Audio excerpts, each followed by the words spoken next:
Party ने तय किया है आप सबको देने के लिए, वो भी आप लोग को वितरण होना है।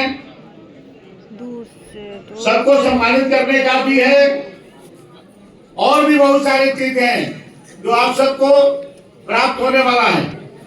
अभी बहुत सारे और भी चीजें हैं जो आप सबको भी प्राप्त होगा। और मैं ये बात क्योंकि माननीय जगदम्बिका पाल जी से हम लोग बहुत कुछ सीखते हैं।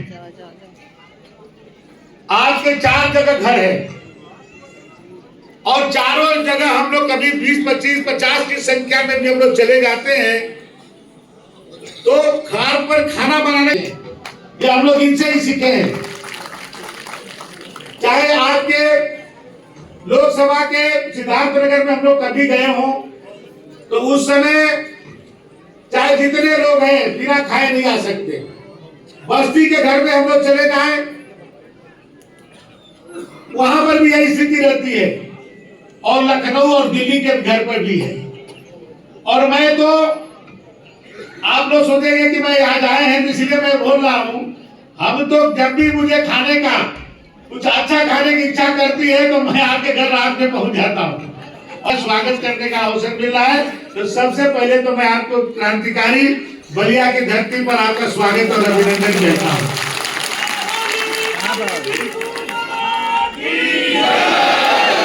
ये महर्षि भृगु जी की धरती है, ये महान क्रांतिकारी मंगल पांडे जी की धरती है, ये पूरे देश में सबसे पहले बलिया को आजाद कराने वाले चित्तू पांडे जी की धरती है, ये इच्छा शक्ति के धनी हमारे चंद्रशेखर जी की धरती है जो पद लिए तो सीधे प्रधानमंत्री पद लिए, कोई दूसरा पद स्वीकार नहीं किए। यहाँ पर तमाम ऋषि मुनियों की धरती है, हजारी प्रसाद द्विवेदी, परशुराम चतुर्वेदी, ऐसे बहुत सारे विद्वानों की धरती है। इस धरती पर महान पुरुष पार्टी के संस्थापक सदस्य अटल बिहारी वाजपेयी जी की जन्म शताब्दी वर्ष के रूप में आज जो है इस सम्मेलन को आयोजित किया गया है। मैं सौभाग्यशाली हूं कि माननीय अटल बिहारी वाजपेयी जी लखनऊ के सांसद होते थे, मैं विद्यार्थी परिषद के कार्यकर्ता होता था। मैं लखनऊ विश्वविद्यालय के छात्र संघ के महामंत्री और अध्यक्ष होने का मुझे अवसर मिला और अटल जी के सभी चुनावों में पार्टी ने मुझे सक्रिय कार्यकर्ता के रूप में लखनऊ में प्रयोग करती थी और अटल जी से हम लोग को सीधा मिलने जुलने का भी अवसर प्राप्त होता था। और अटल जी से राजनीति में हम लोगों ने देखा है कि जो धैर्य अटल जी इतने ऊंचे पहुंचने के बाद भी उनके अंदर कितना धैर्य था, कार्यकर्ताओं के प्रति कितना उनका स्नेह होता था। इसके 200 युवा नेताओं को बुलाया गया था, संजोग से मुझे भी उसमें रहने का अवसर मिला। अटल जी बता रहे थे कि आदमी की इच्छाओं का कोई अंत नहीं है। वो बोले कि 1952 में वो सांसद नहीं थे लेकिन पार्टी के काम करने के लिए बाहर जाना पड़ता था। उस समय ट्रेन में जो खिड़की भी होती थी तो उसमें लोहे का वो छड़ नहीं लगा रहता था, केवल खिड़की खुला खुला रहता था। वो बताते थे कि कार्यकर्ता हमको उसी खिड़की से अंदर बैठा देते थे और दूसरे स्टेशन पर जब मैं जाता था तो उसी खिड़की से निकाल लेते थे, क्योंकि ट्रेन में चढ़ना उतरना इतनी भीड़ होती थी कि बहुत दिक्कत होती थी। तो कार्यकर्ता पहले से ही वो जगह आरक्षित रखते थे और मुंबई तक आने के लिए 3 4 दिन लग जाता था। ट्रेन इतना जो है समय लगाती थी। इन परिस्थितियों में इन लोगों ने काम किया और जनसंघ के निर्माण करके सभा प्रसाद मुखर्जी जी ने 10 लोगों को केवल जो है माननीय नेहरू जी के मंत्रिमंडल से त्याग पत्र दे करके जनसंघ का निर्माण किया, केवल 10 नौजवानों को लेकर के। उसमें अटल बिहारी वाजपेयी जी केवल मात्र 26 वर्ष के थे, दीनदयाल उपाध्याय जी 28 वर्ष के थे, केवल श्यामा प्रसाद मुखर्जी जी 35 वर्ष से ज्यादा उम्र के थे, चाहे वाडवानी जी 24 वर्ष के थे, भाई महावीर, ऐसे कई लोग थे जिनकी उम्र बहुत ही कम थी। चाहे अपने सुंदर सिंह भंडारी जी थे, ये लोग बहुत कम उम्र के थे। और 10 नौजवानों ने जिस पार्टी को खड़ा किया वो पार्टी केवल इस देश की नहीं, ये दुनिया की सबसे बड़ी पार्टी आज भारतीय जनता पार्टी बन गई। और इतने कम समय में इस पार्टी को इतने सांसद और विधायक हैं और देश के कई प्रांतों में, सभी प्रमुख प्रांतों में आज भारतीय जनता पार्टी की सरकार है। ये अटल बिहारी वाजपेयी जी के ये परिश्रम का ही परिणाम था कि जिन लोगों ने विपरीत परिस्थितियों में इस देश के लिए पार्टी को खड़ा किया और जो सपने आज अटल बिहारी वाजपेयी जी, श्यामा प्रसाद मुखर्जी जी और दीनदयाल उपाध्याय जी ने देखा था, उस सभी सपनों को साकार करने का काम आज उनका बनाया हुआ कलकत्ता नरेंद्र मोदी जी, अमित शाह जी करने का काम कर रहे हैं। धारा 370 के लिए हमारे राष्ट्रीय अध्यक्ष श्यामा प्रसाद मुखर्जी जी जिसके लिए बलिदान हो गए, आज उसके भी धारा 370 समाप्त करने का काम आज मोदी जी और अमित शाह जी ने किया है। आज मंदिर निर्माण के लिए 500 वर्षों से संघर्ष चल रहा था, लाखों लोग बलिदान हो गए, कई पीढ़ियां बीत गई, लेकिन उनको अवसर नहीं मिला कि भगवान श्री राम का मंदिर बनते हुए देखें। लेकिन आज उनके बनाए हुए कार्यकर्ता आज मोदी जी और योगी जी ने अयोध्या में भव्य राम मंदिर का निर्माण कराने का भी काम किया और हम लोगों ने उसको देखने का भी अवसर प्राप्त हुआ। आज हम लोग सौभाग्यशाली हैं कि भगवान ने हम लोग को ऐसे समय में जन्म दिया तो उनके भव्य मंदिर को देखने का भी और दर्शन करने का भी अवसर हम सबको प्राप्त हुआ। यह भी हमारे महान नेताओं के तपस्या का ही कारण होगा। आज एक एक करके सभी उनके सपनों को साकार मोदी जी और योगी जी कर रहे हैं। लेकिन भारत को विश्व गुरु बनना है। अटल जी का सपना था कि भारत विश्व गुरु बने, वो भी बहुत जल्द बनकर बनेगा। मोदी जी ने कहा कि 2047 में जब भारत अपना आजादी के 100वां वर्ष मनाएगा, उस समय भारत विकसित देश होगा, दुनिया के सबसे बड़ा विकसित देश कोई होगा तो भारत होगा। और दुनिया पर राज करने का काम कोई करेगा तो भारत करेगा।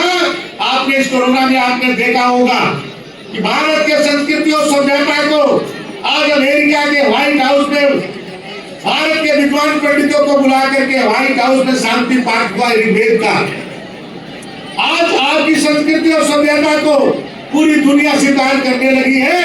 यही चाहते थे अटल जी कि दुनिया भारत की धार्मिक स्थानों को मान्यता दे और भारत विश्व गुरु बने, तो भारत विश्व गुरु भी बनेगा। आगे अटल जी के सपनों को साकार करने का काम हमारे लाखों करोड़ों कार्यकर्ता जो परिश्रम करके आज भारतीय जनता पार्टी को लगातार जिताने का काम करते हैं, इसलिए आज अटल जी के स्मृति में हम सब आपको सम्मान करने के लिए यहाँ पर आमंत्रित किए हैं। क्योंकि आप एक एक कार्यकर्ताओं के परिश्रम से आज भारतीय जनता पार्टी का कोई विधायक और मंत्री बनता है और वो जाकर के सरकार में आपके सपनों को साकार करने का काम करता है और मोदी जी और योगी जी को मजबूत करने का काम आप सबके द्वारा होता है। मैं बलिया के बारे में भी माननीय मुख्य अतिथि जी को बताना चाहता हूँ कि आजादी के इतने वर्षों के बाद भी जो बलिया का विकास नहीं हुआ, आज बलिया भी उस विकास में प्रथम पंक्ति में आगे आ रहा है। बलिया के लोग चाहते थे बहुत दिनों से कि बलिया में मेडिकल कॉलेज बने। आपने देखा होगा कि मेडिकल कॉलेज के लिए पैसा भी आ गया है और उसकी टेंडर प्रक्रिया भी हो रही है। 14 जनवरी के बाद योगी जी आएंगे और मेडिकल कॉलेज का भी उद्घाटन आपके कार्यक्रमों द्वारा यहाँ होने वाला है। लोगों ने कहा कि मेडिकल कॉलेज बन जाएगा तो जेल का क्या होगा, और जेल केवल 16 एकड़ में थी, आज जेल 67 एकड़ में नारायणा पानी में बनने जा रहे हैं। उसके लिए 40 करोड़ रुपया उसके जमीन खरीदने के लिए 40 करोड़ रुपया अभी करीब जो है मुक्त हो चुका है, वो भी पैसा प्राप्त हो गया है। वहां के किसानों को पैसा दे करके और 200 करोड़ से ज्यादा रुपए से जिला कारागार भी बनाने का काम होगा। जिला अस्पताल के अंदर एक क्रिटिकल केयर यूनिट बनाने के लिए बहुत लंबे समय से बात चल रही थी। आज हमारे मरीज या तो बनारस जाते हैं या पीजीआई ले जाते हैं लखनऊ के लिए, रास्ते नहीं उनका आधे मरीजों के देहांत हो जाता है। इसलिए हुआ कि बलिया में क्रिटिकल केयर यूनिट बनाया जाए। लंबे समय से हम लोग जमीन मांग रहे थे, लोग जमीन नहीं दे रहे थे। मैं खुद जाकर के, मीडिया के लोग यहाँ पर बैठे हैं, ये लोग सामने थे, मैंने खुद जाकर के जिला अस्पताल में जमीन पाने का काम किया और आज उसके लिए भी 23 करोड़ 75 लाख रुपया आ चुका है और 50 करोड़ रुपया से 50 बेड का क्रिटिकल केयर यूनिट भी आपको 6 महीना के अंदर बनकर के तैयार हो जाए। आज ईआईसी के अंदर कोई पढ़ाई नहीं हो रही है, 300-400 बच्चे रह गए हैं। 30 करोड़ रुपया के लागत से मुख्यमंत्री कॉम्पोजिट विद्यालय भी बलिया को प्राप्त हो गया है। प्राइमरी स्कूल से लेकर के इंटरमीडिएट तक के बच्चे हॉस्टल में रह करके पढ़ेंगे, उसके लिए भी पैसा बलिया में आ चुका। बलिया में जाम की समस्या लगती थी और जाम की समस्या से मुक्ति के लिए आपने देखा होगा कि किस तरह से कदम चौराहा से लेकर के तो 4 लेन मालदेपुर तक बन रहा है, वो भी लगभग बन करके तैयार हो गया है, बहुत जल्द आप सबको समर्पित होने वाला है।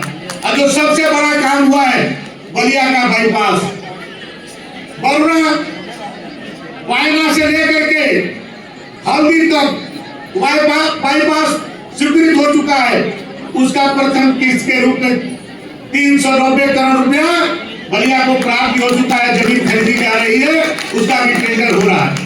दूसरे चरण में 5D से हल्दी तक का वो भी जो है प्रोसेस में है, वो भी जल्द जो है उसका भी स्वीकृति प्राप्त हो जाएगा। और सबसे बड़ा काम हुआ मेरे ही कार्यकाल में कि ग्रीन एक्सप्रेस वे माननीय नितिन गडकरी जी आकर के इसका शिलान्यास किए और मेरे ही कार्यकाल में उसका उद्घाटन भी हो जाएगा। 117 किलोमीटर में से 85 किलोमीटर केवल बलिया के लिए बनाया गया green express way. Purvanchal express way से जोड़ करके सीधे हाजीपुर एक्सप्रेस वे में उसको जोड़ दिया जाएगा। बक्सर के लिए अलग से पूर्वांचल एक्सप्रेस वे में बक्सर को उजियार घाट को जोड़ा जा रहा है। बस डिपो आप देखिए, मल्टी स्टोरी बस डिपो बन रहा है, 50 करोड़ रुपया बलिया में आ चुका है, काम शुरू है। दूसरे किस्त भी बहुत जल्द 31 मार्च से पहले जारी हो जाएगा। उजियार घाट का भी बस डिपो बनकर के तैयार हो रहा है, लगभग काम कंप्लीट हो चुका है।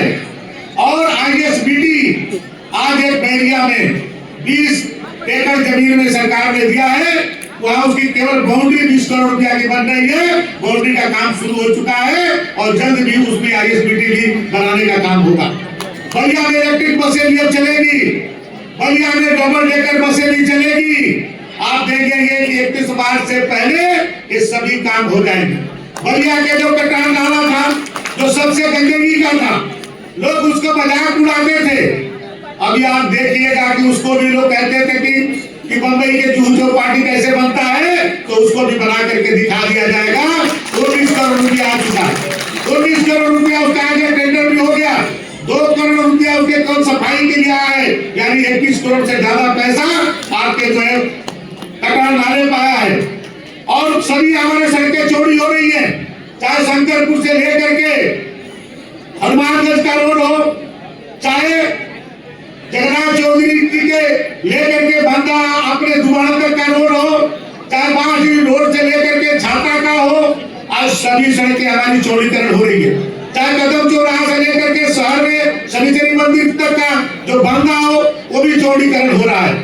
और सभी हमारे जो धार्मिक आस्था के केंद्र हैं, माननीय मंगल पांडे जी के गांव में 3 करोड़ रुपया उनके जो है संग्रहालय बनाने के लिए, वहां के जो बिल्डिंग है जिसको मरम्मत कराने के लिए, सौंदर्यीकरण के लिए 3 करोड़। इसी तरह से परसिया में 2 मंदिर है अपना पराशर मुनि का, उसके लिए 2.5 करोड़ रुपया जो है आवंटित कराया गया।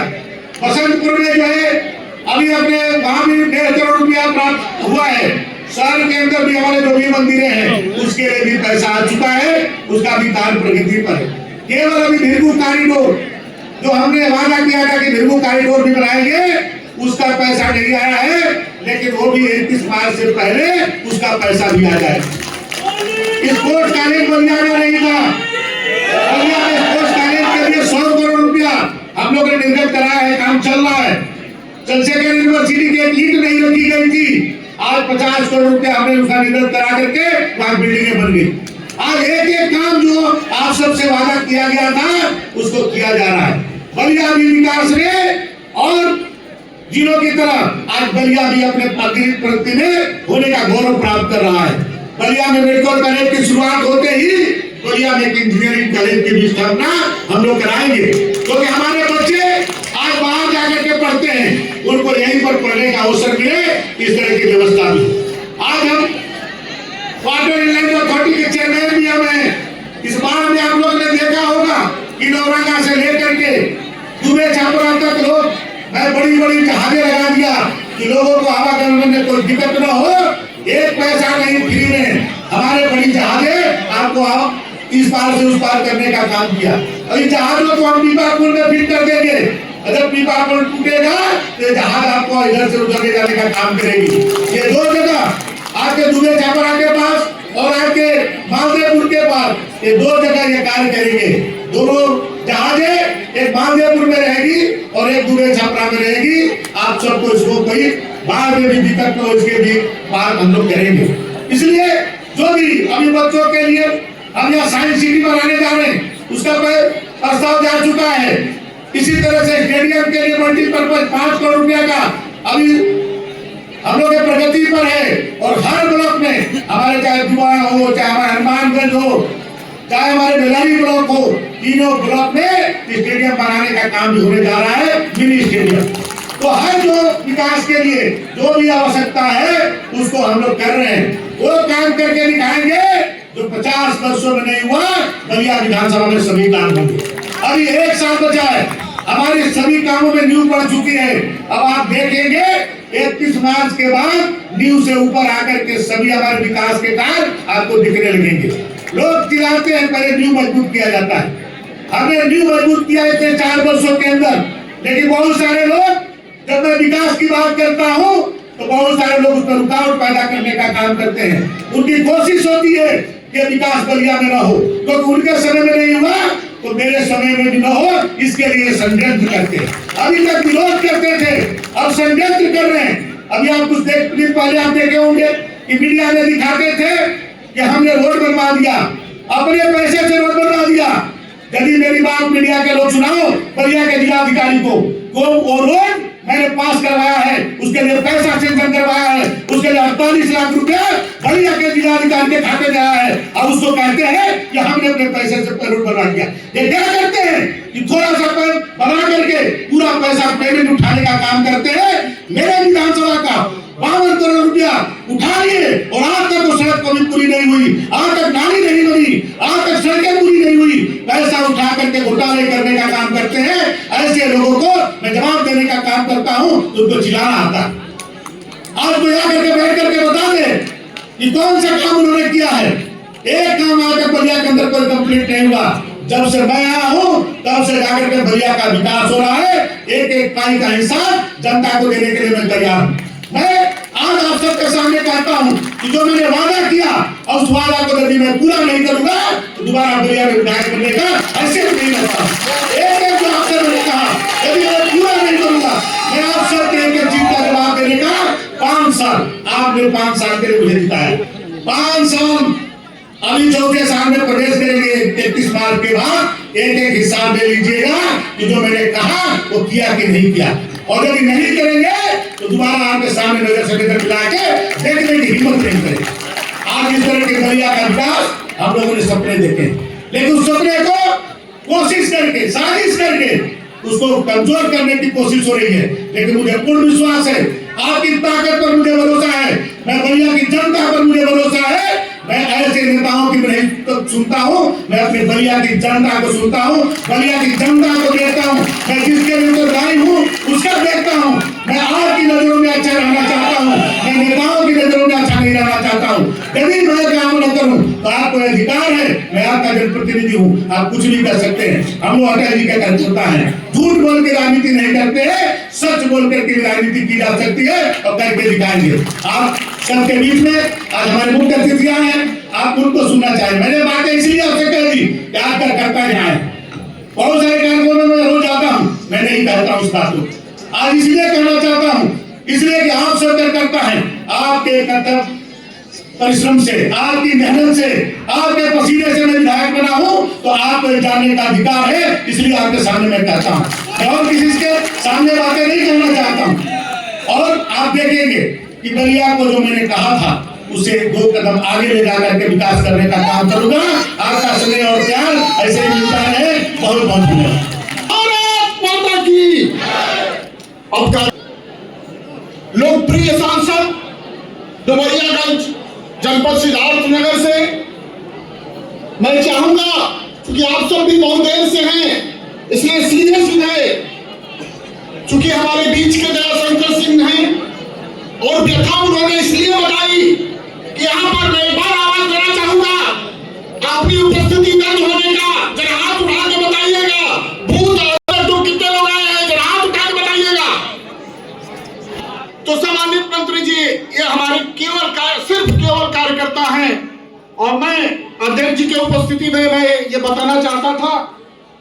अब मैं सीधे सीधे, जैसा कि आप जानते हैं, ये अटल पर ये देश रहना चाहिए और ऐसे हमारे मुख्यमंत्री जी, प्रधानमंत्री जी, मैं अब सीधे सीधे देश रहना चाहिए और ऐसे हमारे अटल जी थे। मैं माननीय पाल साहब जो आज कार्यक्रम के हमारे मुख्य अतिथि हैं, मैं बहुत श्रद्धा के साथ आपके बलिया में मैं चाहूंगा आपका स्वागत अभिनंदन करते हुए कि आप आए और हम सबका उत्साहवर्धन करें।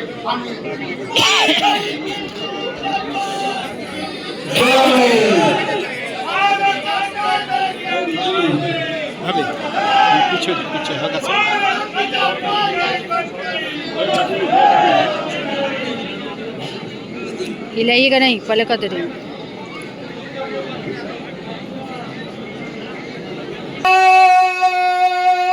माता की। ये आवाज तो बक्सर तक नहीं पहुंची, कैसे पटना और लखनऊ पहुंची? जरा बुलंद आवाज से बोलिए। बोलिए भारत माता की। बहुत बहुत धन्यवाद। आज के सुनाम धन्य अटल बिहारी वाजपेयी जी की शताब्दी समारोह में राष्ट्रव्यापी भारत रत्न यशस्वी व्यक्तित्व के धनी अटल जी की स्मृति सम्मेलन पूरे देशव्यापी भारतीय जनता पार्टी के द्वारा मनाई जा रही है। आज उसी श्रृंखला में इस बाबा भृगु की तपोभूमि अध्यक्ष दुभर्ण श्री ब्रिजेश दुबे जी, मंडल अध्यक्ष हनुमानगंज विश्वजीत तिवारी जी, छाता मंडल अध्यक्ष दीनबंधु मौर्य जी, संचालक और इस अवसर पर उपस्थित गोपाल सिंह जी, राजीव मोहन चौधरी जी, अमिताभ उपाध्याय जी, खड़क तिवारी जी, शिव कुमार कौशिक जी, डॉक्टर धर्मेंद्र सिंह जी, जयप्रकाश साहू जी, पूर्व जिला अध्यक्ष, हमारे बीच में इस अवसर पर उपस्थित विजय बहादुर सिंह, रमेश राय जी, वीरेंद्र पाठक जी और कुंड जी, श्रीमती सुनीता श्रीवास्तव जी जो हमारी प्रभारी रही हैं, वर्तमान में महिला आयोग की सदस्य हैं, कृष्णा पांडे जी, संध्या राय जी, परमिला गुप्त जी, प्रशांत सिंह जी, राकेश गुप्ता जी, घनश्याम दास जी और इस सभागार में बड़ी संख्या में उपस्थित जिनका मैं नाम नहीं ले पाया हूं, जरा कुछ देर के लिए बंद कर दें कृपया। जो लोग वितरण कर रहे हैं कृपया 5 मिनट के लिए बंद कर दें। आप सब लोगों से आग्रह है, अगर मेरी आवाज सुन रहे हैं तो 5 मिनट आप लोग जरा बंद करें। इस सभागार में जो हमारे बीच में उपस्थित हैं और बहुत से लोग मंच पे ऐसे हैं जो हमारे वरिष्ठ साथी हैं और सामने में बैठे हुए हमारे वरिष्ठ साथी हैं, ऐसे पूजा के योग्य बैठी हुई सम्मानिता माताएं बहनें, आदर श्रद्धा के योग्य बैठे हुए सम्मानित बुजुर्गों, नौजवान दोस्तों, सबसे पहले आज के इस सम्मेलन को जिस कोहरे में, ठंड में, जिस धैर्यपूर्वक 2 बजे से अभी तक आप बैठे हैं, आप सबका अभिनंदन करता हूं, आप सबका वंदन करता हूं और आप सब चरणों में जगदम्बिका पाल का प्रणाम स्वीकार हो। ऐसे हमारे सभी सभागार में बैठे हुए जय देवतुल्य कार्यकर्ता, केवल मेरी कुछ बातें गंभीरता से सुनिए। ये आज मेरा 25 तारीख से जिसका उल्लेख किया गया माननीय अटल बिहारी वाजपेयी जी के जन्मदिन पे उत्तर प्रदेश के यशस्वी मुख्यमंत्री योगी आदित्यनाथ जी के द्वारा एक अटल जी, श्यामा प्रसाद मुखर्जी जी, दीनदयाल उपाध्याय जी, तीनों प्रेता के एक प्रेरणा स्थल प्रदेश की राजधानी लखनऊ में स्थापित हुआ और उस प्रेरणा स्थल का उद्घाटन भारत के यशस्वी प्रधानमंत्री श्री नरेंद्र मोदी जी ने किया। और वो केवल एक उद्घाटन नहीं था, श्यामा प्रसाद मुखर्जी, पंडित दीनदयाल उपाध्याय, उनके उस प्रणेता, उनके एकात्म मानववाद या उनके अंत्योदय की उस कल्पना को साकार करने का संकल्प लिया प्रदेश की राजधानी लखनऊ में भारत के यशस्वी प्रधानमंत्री नरेंद्र मोदी जी ने। और 25 तारीख से 31 तारीख तक पूरे उत्तर प्रदेश में सभी विधानसभाओं में इसी तरह से अटल जी की स्मृति में, उनके संकल्पों पे, उनके संस्मरणों पे, उनके व्यक्तित्व पे इस तरह के सम्मेलन आयोजित हैं। मैं आज बधाई देना चाहता हूं। मैं बस्ती के सम्मेलन में गया, सिद्धार्थनगर में रहा, कई जनपदों में, आज भी मैं वेलखरा में था, बलिया में आया हूं।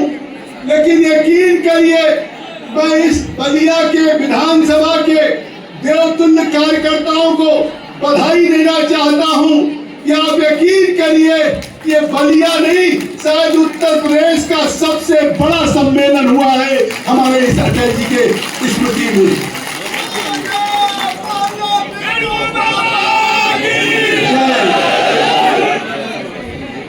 और सम्मेलन तो बड़ा हो सकता है, सम्मेलन इससे सफल हो सकता है। मैं भी अभी दयाशंकर सिंह जी कह रहे थे कि मैं 9 बार का सांसद और विधायक हूं। पिछले 50 वर्षों में मेरी भी जनता, सार्वजनिक जीवन के लोगों का आशीर्वाद है कि लगातार मैं उनका प्रतिनिधित्व करता हूं भारत की लोकसभा में, चाहे विधानसभा में अपने दायित्व का निर्वहन करता हूं। लेकिन एक बात मैं कह दूं, शायद आप में से भी लोग बैठे होंगे, आप में से 25 साल किसी का सार्वजनिक जीवन होगा, किसी का 30 साल होगा, किसी का 40 साल होगा, किसी का 10 साल होगा। और मंच पे बैठे हुए मंत्रीगण, नेतागण, हमारे जैसे हम सब लोगों का जीवन एक लंबा सार्वजनिक जीवन है। मैंने हजारों लाखों सम्मिलित हुआ हूँ, तमाम कार्यक्रमों में हुआ हूँ, लेकिन ये मेरे जीवन का पहला अनुभव है कि आज इस कार्यक्रम में या किसी सम्मेलन में, किसी मंच पे नेताओं का सम्मान होता है, मुख्य अतिथि का अंग वस्त्र से भेंट होता है, विशिष्ट अतिथि को वहां के आयोजक आपको सम्मानित करने का काम करते हैं। लेकिन शायद ये पहला अवसर है जो पूरे देश के लिए संदेश जाएगा कि जिस साल से आज सम्मान दयाशंकर सिंह जी ने इस सांसद जगदम्बिका पाल को किया, दुर्विजय राय जी को किया, उसी साल से एक एक कार्यकर्ता का सम्मान करने का काम इस बलिया की धरती पे हुआ।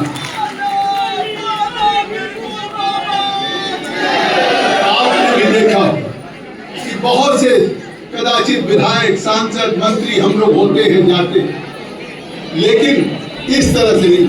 हमने उनसे कहा, और ये मैं मीडिया के लोग भी कहना चाहता हूं, ये साल नहीं वितरण है, इस साल की कोई कीमत नहीं है, ये साल अंगवस्त्र है। आज अटल जी की स्मृति में अपने देवतुल्य कार्यकर्ताओं को ये वितरण हो रहा है, ये वितरण नहीं है, ये उन देवतुल्य कार्यकर्ताओं का जिसके अटल जी पहले राष्ट्रीय अध्यक्ष थे और जिसपे 2 सांसद हुआ करते थे, और आज देश में तीसरी बार नरेंद्र मोदी के नेतृत्व में प्रधानमंत्री बनने का काम किया है, वो इन देवतुल्य कार्यकर्ताओं ने किया। और इन देवतुल्य कार्यकर्ताओं को ये अंग वस्त्र से सम्मानित किया। या इस अटल जी की स्मृति को दिया है। और मैं कहता हूं कि खड़े होकर के दयाशंकर सिंह ने क्या कहा, मैं भी अपने सार्वजनिक जीवन में हूं, वो भी मैं पहली बार देख रहा हूं। कम लोग होते हैं जो अपने हजारों हजार कार्यकर्ता के बीच में खड़े होकर के वो नेता की बात कर सकते हैं, अपने मुख्यमंत्री जी की, प्रधानमंत्री जी की बात करेंगे, मुख्य अतिथि के बारे में कहेंगे, अटल जी के बारे में। लेकिन मैं आज बधाई दूंगा कि आज अगर पूरे इस बलिया विधानसभा का कार्यकर्ता मौजूद है तो आज वो प्रदेश के परिवहन मंत्री हो सकते हैं, लेकिन आपके विधायक भी हैं और उस विधायक ने अपनी पूरी रिपोर्ट कार्ड आपके सामने प्रस्तुत किया है कि मैंने क्या क्या किया है और क्या क्या करूंगा। कोई नहीं कह सकता है, कितनी चुनौतियां हैं। उन्होंने अपनी पीड़ा की भी अभिव्यक्ति की। मैं संजय मिश्रा जी से बातचीत कर रहा था, लेकिन जिस साफगोई से, जिस क्लैरिटी से, स्पष्टता से मैं तो कह सकता हूं कि आज जहां हम काशी के विकास की बात करते हैं, जहां हम प्रयाग के विकास की बात करते हैं, गुरु गोरखनाथ की धरती मुख्यमंत्री योगी जी के गोरखपुर की बात करते हैं, प्रदेश की राजधानी लखनऊ की बात करते हैं, आप यकीन करिए आने वाले दिनों में बलिया के भी विकास की बात वही होगी और इसका श्रेय आपके उस कार्यकर्ता को। पूरी रिपोर्ट कार्ड, अगर जेल को हटा के मेडिकल कॉलेज बनाने की बात हो, किसी समाज में कोई ये सवाल खड़ा कर सकता कि जेल कहाँ जाएगा? अरे ईश्वर न करे कहीं जेल हो, ईश्वर न करे ऐसा समाज हमारा बने कल जेल की जरूरत न पड़े। और ऐसे भी लोग हैं जो जेल की वकालत कर रहे हैं। अरे पूछिए कि इस बलिया की पहचान, अगर प्रभा भृगु की धरती की पहचान चित्तू पांडे जी, मंगल पांडे जी ने किया, तो आजादी के बाद आज इस बलिया की पहचान चंद्रशेखर जी से पूरे देश में हुई। इस बलिया की पहचान उस चंद्रशेखर जी के नाते बलिया की हुई। लेकिन पिछले कुछ वर्षों में इस बलिया की धरती पे क्या विकास हुआ? बलिया की धरती पे एक मेडिकल कॉलेज नहीं बना। सिद्धार्थनगर आकांक्षा जनपद है, नेपाल की तराई में है, और आज मैं 7-8 साल पहले मेडिकल कॉलेज बनाया। धन्य है जो आपने दयाशंकर को चुना कि मेडिकल कॉलेज इस बलिया को भी मिलेगा। और केवल मेडिकल कॉलेज नहीं मिलेगा, अभी उन्होंने जिला अस्पताल में क्रिटिकल केयर सेंटर की भी बात कही। सही है, कोई एक्सीडेंट होता है तो एक्सीडेंट के बाद तुरंत जिला अस्पताल का डॉक्टर रेफर करता है कि बीएचयू ले जाइए, आप पीजीआई लखनऊ ले जाइए। और जब क्रिटिकल होता है, ब्रेन हेमरेज होता है एक्सीडेंट में, तो वाकई वो वाराणसी पहुंचने के पहले, पीजीआई लखनऊ पहुंचने के पहले शायद मौत के मुंह में। आज चिंता है, आज वो आपके द्वारा चुने गए विधायक हैं, मंत्री हैं, आज वो लखनऊ में, आखिर उनको भी क्या जरूरत थी? लेकिन अगर वो मेडिकल कॉलेज के साथ साथ इस जिला अस्पताल में से एक्सीडेंट हुआ तो उसको, उसकी जिंदगी बचाने के लिए उसको बनारस और लखनऊ न जाना पड़े, उसकी जिंदगी इसी बलिया के क्रिटिकल केयर सेंटर में बच जाए, ऐसी व्यवस्था करें। यहाँ एक तरफ स्वास्थ्य की चिंता, दूसरे तरफ स्पोर्ट्स हॉस्टल की चिंता। अभी मुख्यमंत्री जी का बयान आया कि हर मंडल में, मंडल मुख्यालय पे स्पोर्ट्स हॉस्टल है। तो मैं चिंता कर रहा था कि मेरे मंडल का स्पोर्ट्स हॉस्टल बस्ती में बनेगा, सिद्धार्थ में कैसे बनेगा? तो मैं तो आज पूछूंगा दयाशंकर जी से कि भाई स्पोर्ट्स कॉलेज की बात तो मुख्यमंत्री जी ने तय किया है कि डिविजनल हेडक्वार्टर में बनेगा। धन्य है आप जो आप उस स्पोर्ट्स हॉस्टल को, स्पोर्ट्स कॉलेज को आप बलिया में लेकर के जा चुके हैं कि हमको भी तरीका है। तो निश्चित तौर से सार्वजनिक जीवन का कार्यकर्ता वही होना चाहिए जो अपनी रिपोर्ट कार्ड को, एक एक काम को कौन कौन सा करना, उन कामों को कब तक कंप्लीट करूंगा, ये काम मैं भी जीवन में करता हूं। और जो मैं करता हूं तो निश्चित तौर से ये काम वही कर सकते हैं। आज वो युवा मोर्चा के अध्यक्ष रहे, विद्यार्थी परिषद में रहे, भाजपा के कितनी बार उपाध्यक्ष रहे, कार्यकर्ता है। और अटल जी की जिंदगी का उनके ऊपर कितना असर है कि आखिर उन कामों को जिनको उन्होंने गिनाया सिलसिलेवार, मैं उस पर नहीं जाना चाहता, उन्हें बहुत विस्तार से समय लगेगा। लेकिन मैं कह सकता हूं कि अगर उन्होंने अपना वायदा किया है तो वायदा उसी तरह से पूरा करेंगे जैसे अटल जी कहते थे, हार नहीं मानूंगा, हार नहीं मानूंगा, रार नहीं ठानूंगा, काल के कपाल पर लिखता हूं, मिटाता हूं, गीत नया गाता हूं, गीत नया गाता हूं। ये अटल बिहारी वाजपेयी जी के उस संकल्पों को पूरा करने का सार्वजनिक जीवन में हर कार्यकर्ता की। आज 31 दिसंबर है।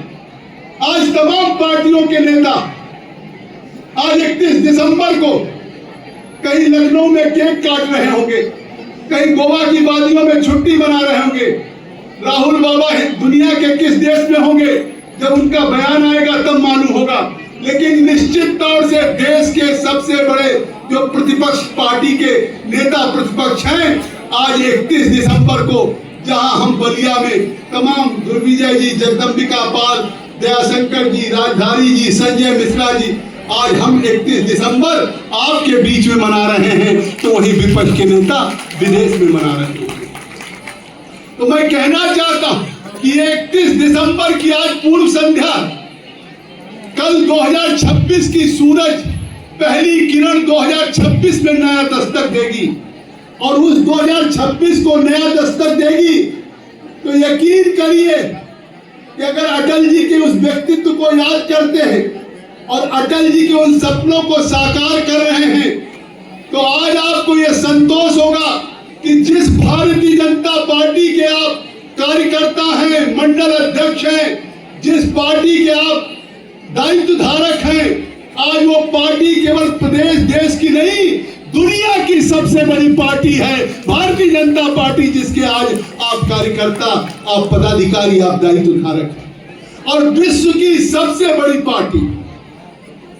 और आज उसके प्रधानमंत्री इस 25 आपके इस 2025 की समाप्ति पे आपको भी संतोष होगा, गर्व होगा कि जो party BJP party with a difference अन्य पार्टियों से भिन्न होती है, कार्यशैली में, संस्कृति में, कार्य संस्कृति में, चरित्र में। आज जब हम बलिया के इस सभागार में खड़े हैं तो आज पूरी दुनिया इस बात की आश्चर्यचकित है कि एक तरफ रूस यूक्रेन का युद्ध हो, इजराइल हमास का युद्ध हो, ऐसी परिस्थितियों में जहां अमेरिका की ग्रोथ रेट घट रही हो, चाइना का ग्रोथ रेट घट रहा हो, आज वही भारत का ग्रोथ रेट सबसे तेजी से बढ़ने वाला भारत आज इकोनॉमिक क्षेत्र में जा रहा है। और आप यकीन करिए कि पूरी दुनिया में अभी भारत 5वां इकोनॉमिक पावर था, दुनिया की 5वीं अर्थव्यवस्था थी।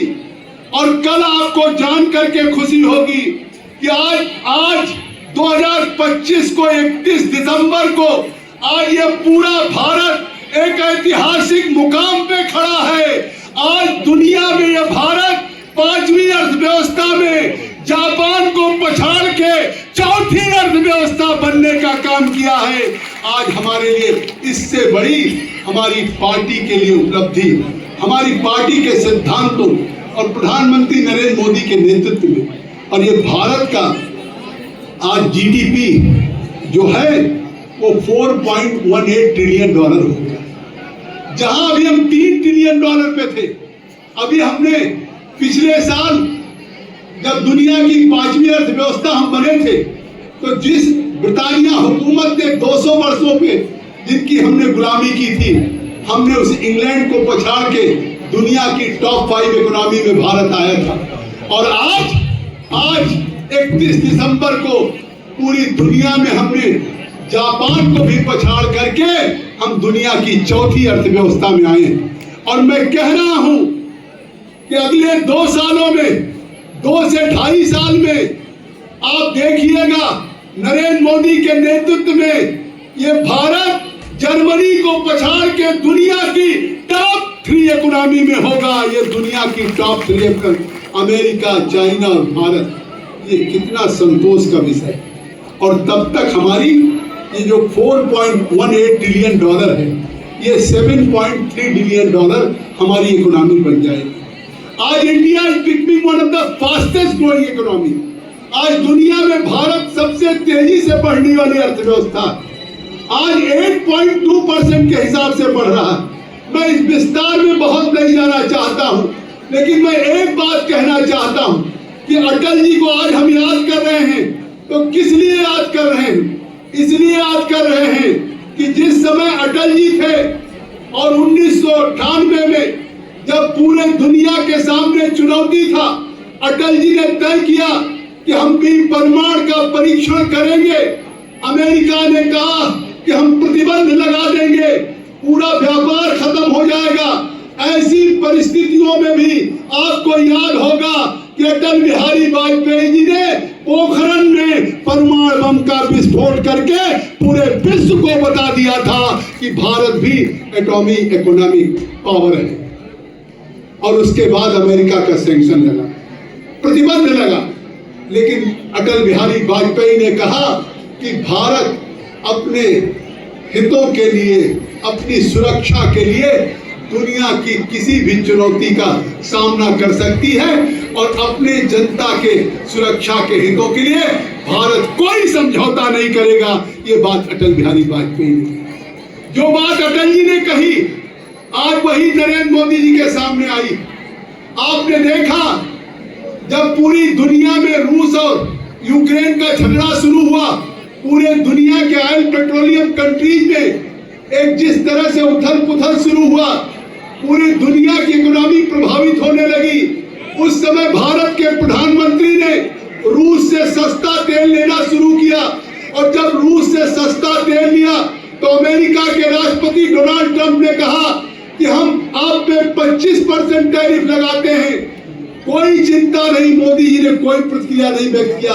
कहा 50% लगाते हैं, फिर कहा 100% लगाते हैं, फिर कहा इंडिया और रूस इकोनॉमी विल बी डेड। उन्होंने कहा आने वाले दिनों में इंडिया रूस जीरो हो जाएगा। और आज इसके बावजूद अमेरिका के टैरिफ लगाने के 100% के बावजूद भी भारत सबसे तेज से बढ़ने वाली अर्थव्यवस्था हो गई है आज ये नरेंद्र मोदी के नेतृत्व में। आसपास पड़ोस में अभी देखा आपने बांग्लादेश में क्या हुआ, जेन जी का आंदोलन